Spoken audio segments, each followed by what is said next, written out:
Well, good day, everybody. This week I am taking one for the team. That's right, by choice.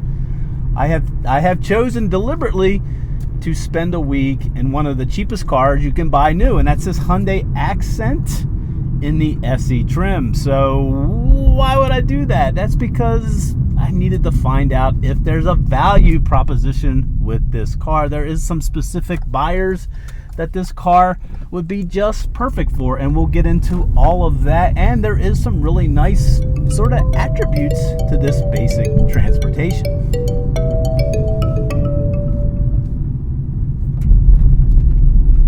All right, let's start this up.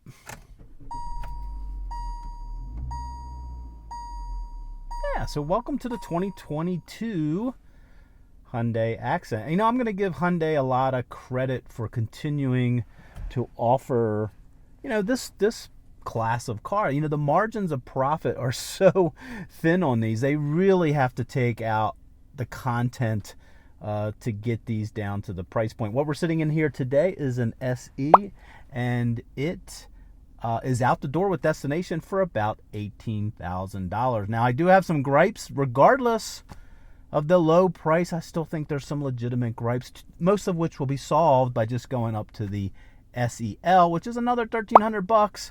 But my first gripe is no Apple CarPlay in this base trim.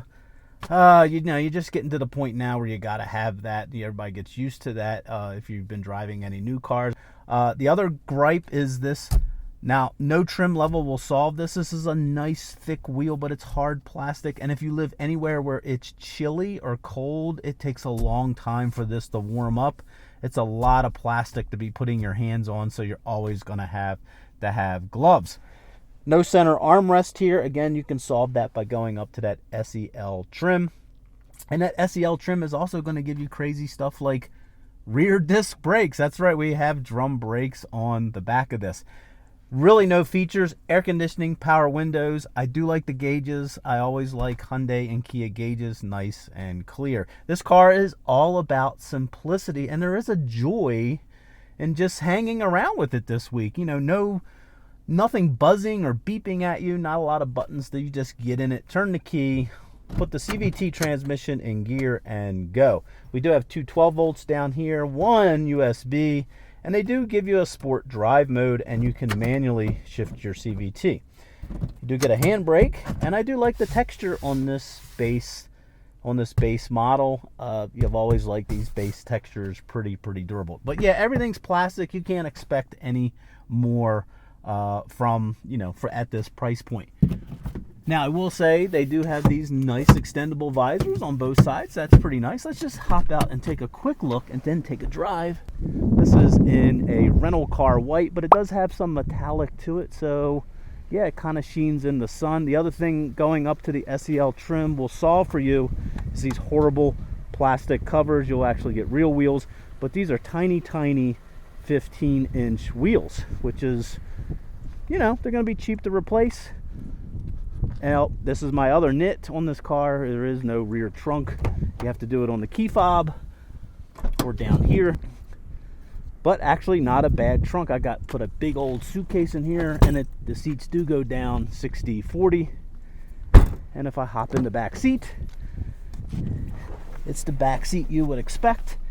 You can throw a couple friends in here and drive around, but yeah, the seats are decently comfortable. All right, let's take a drive. Put this in reverse. Now, even though this is the base model, you do have steerable grid lines on your backup camera. I think that's pretty funny. Visibility is really good. This is an easy to drive car.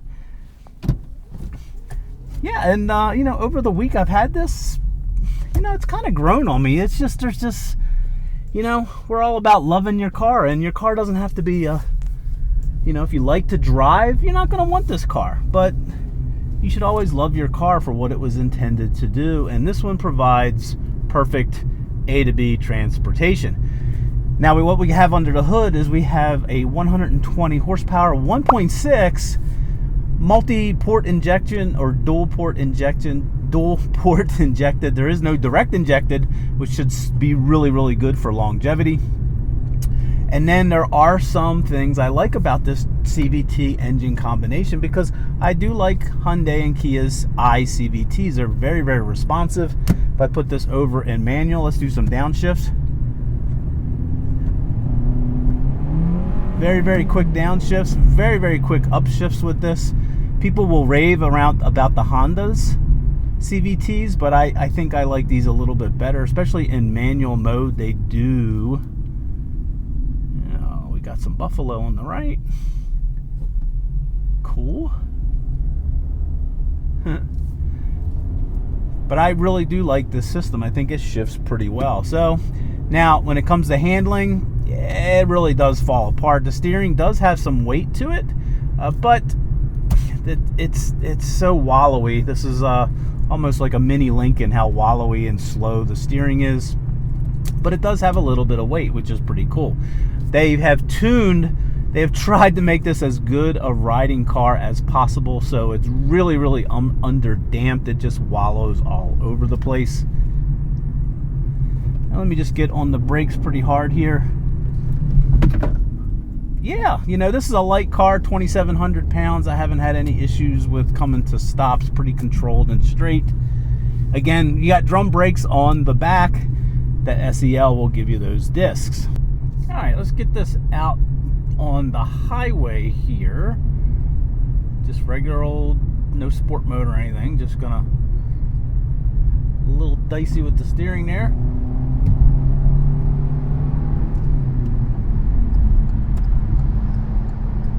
Get this up to speed. All right, so once you're out on the highway, this thing cruises very well. It's actually pretty easy to cruise it along, 80 miles per hour. Pretty decent cruiser. It's not quiet. A lot of road noise, which, not unexpected. There's just no sound insulation anywhere. There's no sound deadening in the. There's no sound deadening anywhere in the car. So it's pretty loud. A lot of wind noise, some wind noise whistling over here on the window. Now, seat comfort is okay. I couldn't take an all-day trip in these, but I could commute in this car, up to an hour or so. There's not much support, just your basic seat with no real adjustments. All right, let's get this up to 80. All right, there we go. Yeah, cruise is good. Now, again, I feel like I'm talking loud because it's pretty loud in here. Let's just kind of, I do like the drivetrain of this. I think it's responsive. The pedal is just really, really light. Just a nice light touch and responsive throttle.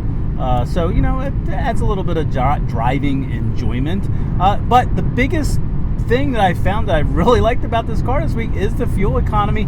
I've been averaging over 41 in mixed driving. That's just phenomenal, given, it's not a hybrid or anything, and it's been, not being easy on the gas pedal, of course, and all kinds of different driving conditions. So that's something to be said for this car, is the fuel economy. So in the end, does this car represent, of course it's cheap, but does it represent value? And I'd have to say yes. I mean, it's a very targeted buyer, right? I think if you're very, very budget conscious and you do not care about the driving experience, you just want a low stress ownership experience, you really can't beat this. I have friends who really don't care anything about cars. They don't care to drive anywhere. They only own cars because they have to.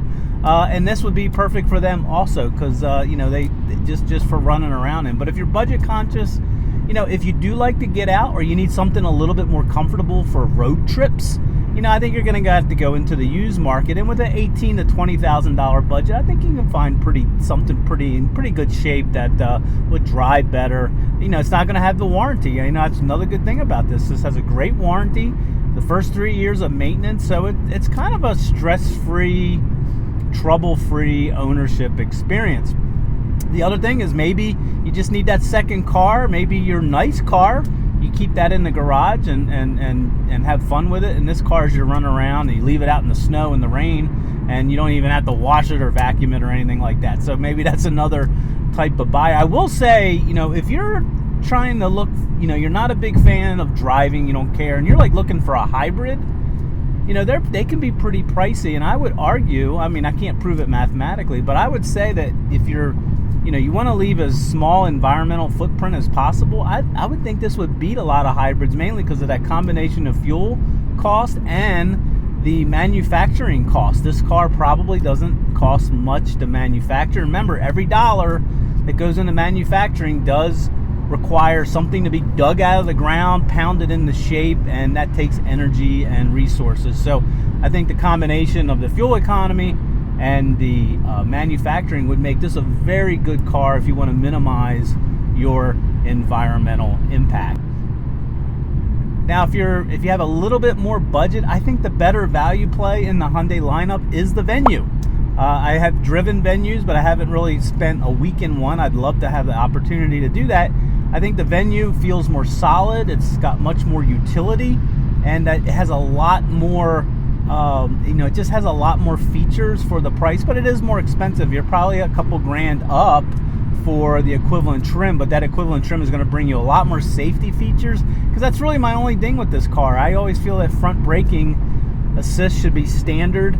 I know it takes radar and expense, but you'll find a lot of that on the Venue. So I think that would be the one to go. All in all, I have not disliked my time in this car. It's got a very specific purpose, and I do think it's on the cusp of providing really, really good value for a specific buyer. And like I said, I have enjoyed my time with it, and it's been a good time. So I would like to give a huge, hearty thanks to all of our subscribers and the folks who've supported us this past year. And if you like what you saw today, consider subscribing. Definitely give us a like. Us small YouTubers could really use your support. Drop us any questions about any of our content or anything you want to ask about this Accent, and we'd love to hear from you. So thanks again for watching, and have a great day, morning or evening, wherever you are.